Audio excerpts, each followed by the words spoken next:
Good morning, everyone, and welcome to another Wednesday Wisdom. I was thinking about this final lesson in our journey of becoming a person of influence, and I was reminded of my journey in recruiting with the Air National Guard. When I joined the recruiting program, I joined it because I wanted a job, because I knew that there were great benefits, because I knew that I could uh, help support and provide for my family with the dollars that I would earn as a recruiter. I didn't think about the challenges that I would have to face, nor did I think about how much of an influence I would have in the lives of other people. And so for the last 10 weeks, we've been talking about becoming a person of influence. And the final lesson in this journey is about how we as influencers develop other influencers. Now, you may say, well, what does that really mean to develop other influencers? Well, for me, let me just give you this example. When I was a recruiter, I was bringing people into the Air National Guard. Now, at that time, when I first started my journey, I didn't understand the value that the people that I was bringing in would have on my future journey. But what it did, it helped me create a, a bond with a group of people who went out and shared the message that I had delivered. Well, I'm not sure that was the best message in those early days, but as I became better at what I was doing, my messaging got better.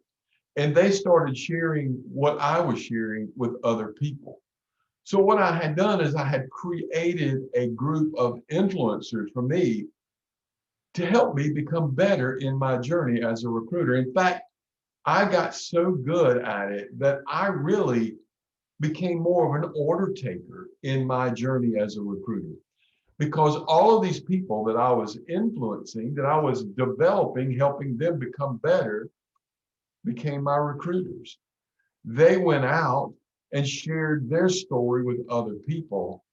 And that story then was shared with other people. And so when somebody wanted to know about joining the Air National Guard, they would come to speak to me. So in that journey of developing influencers, I created success for myself. So when we think about our role as influencers in developing or reproducing other influencers, that's exactly what we're doing. We're building a legacy of some sort. It's really the most important stage in our influencing journey, is to build others, is to help others become influencers as well. Now, we've been through 10 lessons where we've talked about everything from integrity to communication to listening. And all of those are truly parts of becoming a great influencer. But today, of all of those lessons, this one is the most significant, because what we are doing is this is the culmination of all of our efforts to help us create others who are doing the same thing that we're doing, to help them become influencers in their community, in their homes, in their places of work. So as we think about that, let's think about some of the benefits and the power of this is like multiplication. So we're going to say it's like the power of multiplying ourselves and creating others who are doing the same things that we're doing. And that's creating a positive mindset, influencing others to do the right things, having great integrity, all of those things that we've talked about, to be better listeners, to be better communicators, to help others navigate through the process. All of those things help us multiply and create more positive people to influence more positive people. So I said, this is the most significant part of our influencing journey. And here are a few of the benefits that we gain from doing and developing other influencers. When we reproduce leaders, when we raise their level of influence, we create not just one person, but we create the potential for them to multiply and create and develop others along that journey. When we're reproducing leaders, we raise the new leader's personal potential. And if you go back from the very beginning, when I started all of this talking and speaking and training, my whole purpose has been to raise the level of potential for those that I speak to help them become their best versions. And on that journey, I have become better myself. And that is so important, that I too am growing, that you too are growing. And as we grow together on this journey, then we become better influencers, and we can create and multiply and develop more influencers. And when we multiply our leaders and we multiply our influencers in our circle of influence, it increases our resources. It increases our opportunities.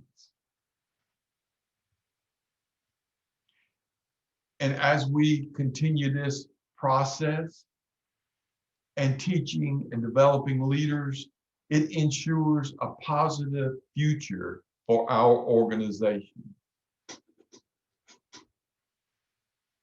I think that's what we all want. I know that's what Dale and Elizabeth and I want. And I'm sure that's what Paulette wants. And I'm sure that's what Meg wants. And I'm sure that that's what all of our leaders in this organization want, is to develop and create a more positive future for our organizations.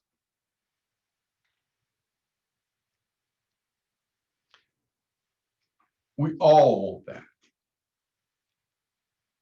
And if we can awaken the producers in our organizations, if we can awaken the producers within ourselves, then we all have the potential to grow and develop and reproduce other leaders.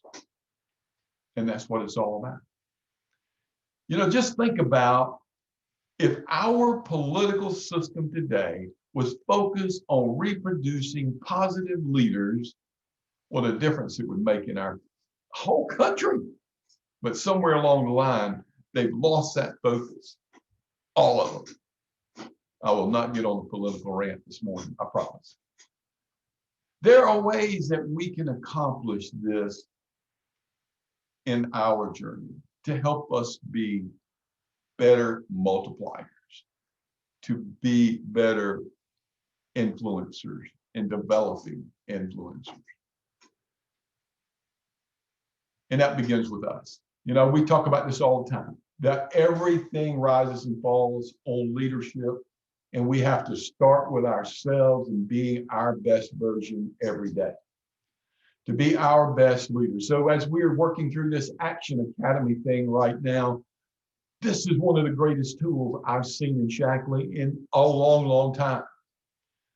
And I think that we can use it to grow our businesses exponentially, because it holds us accountable to things that we need to do.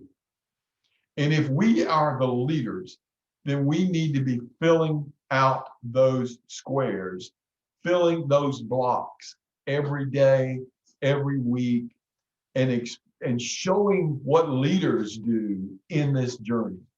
Setting the example. My dad used to tell me, he said, fill the squares, even though you don't know when that next opportunity is going to come along. Because when you fill the squares, then you're going to be ready.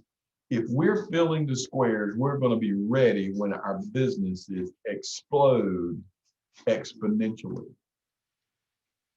Because we are looking continually for potential leaders. You know, it's been said, when the student is ready, the teacher will appear. And what you're doing right now is you're becoming better teachers, and you're getting ready for that next student to join your team. And you'll be ready to tell them and show them what steps they need to take to become the best that they can be in their Shackley journey. It's also, as leaders, if we're doing those things every day that are on that accountability chart, then we're putting the team first and we're showing them the way. Leaders know the way and show the way, and we are doing that. I love those numbers. I love watching what those numbers do. But we have to go back and think about the integrity part too. Don't fake the numbers, put real numbers in there and go do the steps that need to be done. There are 7 steps that we can take to make sure that we can be successful in developing our teams. And they're not steps that you've not heard before. In fact, you have heard all of these, and they come in the form of questions. And so I want to ask you these 7 questions. Are you adding value to others in your journey? How many times have I said, you know, it's about adding value to others?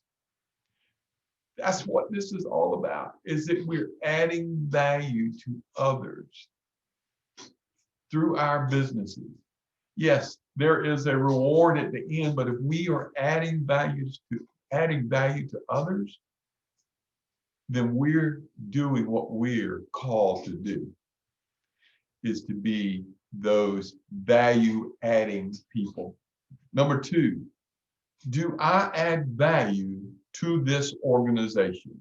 Do you add value to your organization, to the Hatchel-Burt team, to the Brown team, to the Benevento team, to the Shackley organization? Am I adding value to those teams? And this is another good one right here. The 3rd question. Am I quick to give away the credit when things go right?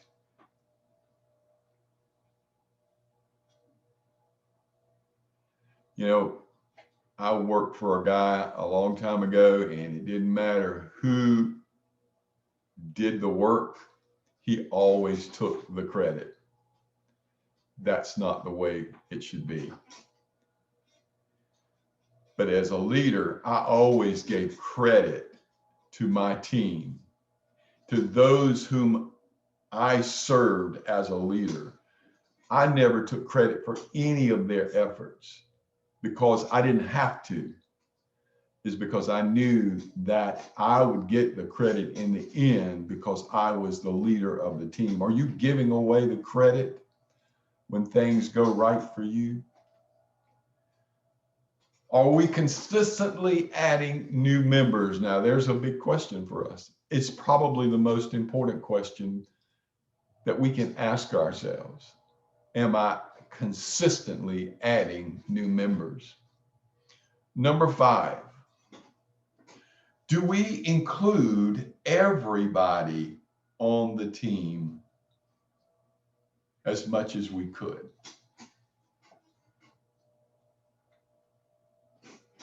Or do we hold on to it?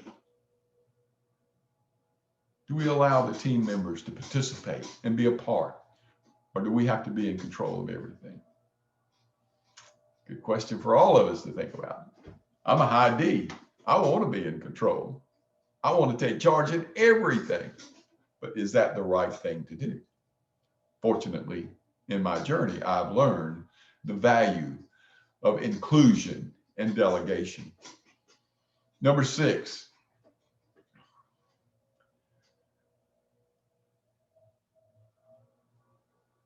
Do we allow other team members to consistently make important decisions on our journey?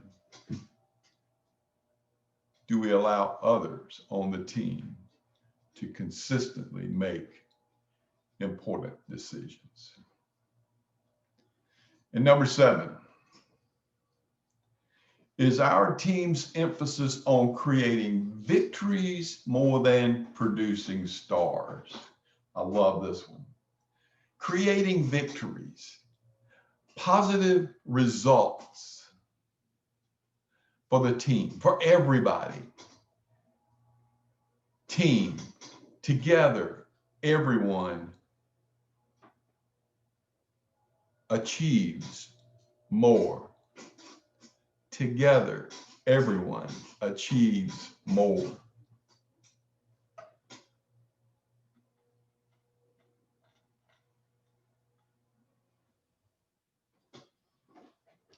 So as we think about that, and we think about all that we've been through over the last 10 weeks, the last 10 lessons that we've studied, think about the following information and how it impacts you on your journey. Because being an influencer means that we're modeling integrity with everyone that we come in contact with.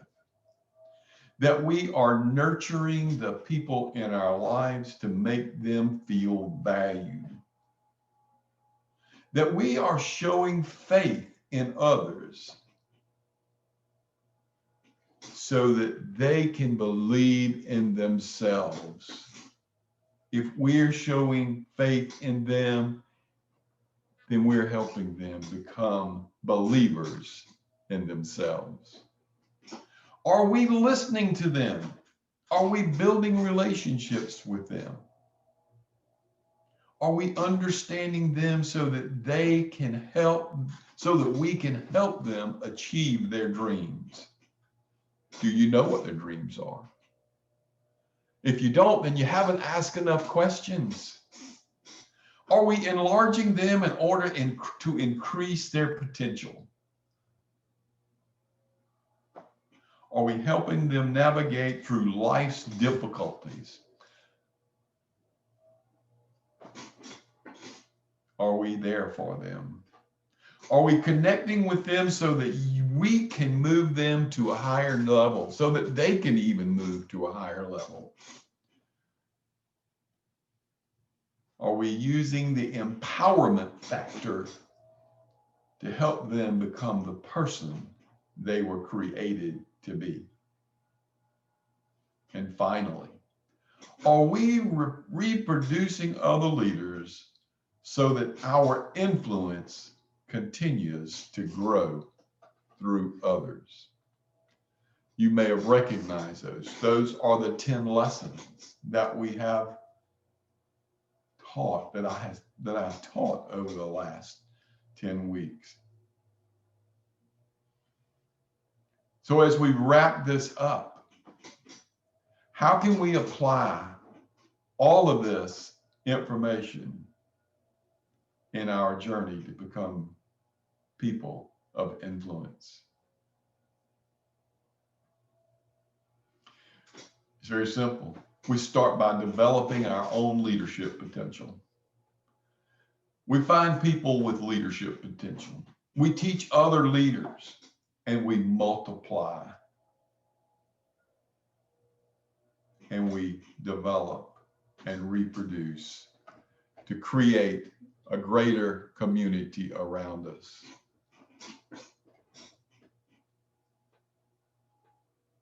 So my challenge to you in this final lesson: what commitment will you make in your next step or steps toward growth? What commitment will you make in your next steps towards growth? And finally, what is your timetable for beginning to reproduce influencers?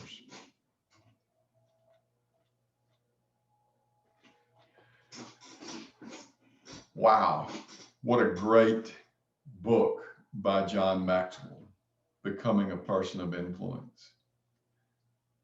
And I hope that's one of your goals in life, is to become a person of influence. And I hope the lessons that I've shared over the last 10 weeks have added value to you in some way. And what I know is that every time I share this information, it helps me in my journey and adds value to me, because my passion and my goal is simply to add value to those who desire to grow and become their best versions. Well, we'll have a new lesson series starting next Wednesday. I haven't decided just yet what it's going to be. I've been extremely busy. I've got a 12-month plan with webinars and mastermind groups that I'm developing. I'll be sharing that calendar with everyone in a few weeks. But I can tell you that I have a very, very interesting webinar coming up on November the 30th, which is a Thursday at 8:30. That's about one of my favorite things. And I've always said I'm so good at it, I could teach it. Overcoming procrastination. Yeah. I'll be sending information out in the next couple of days, inviting you to join me in that webinar.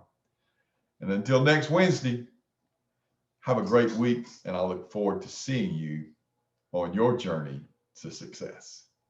Have a great day.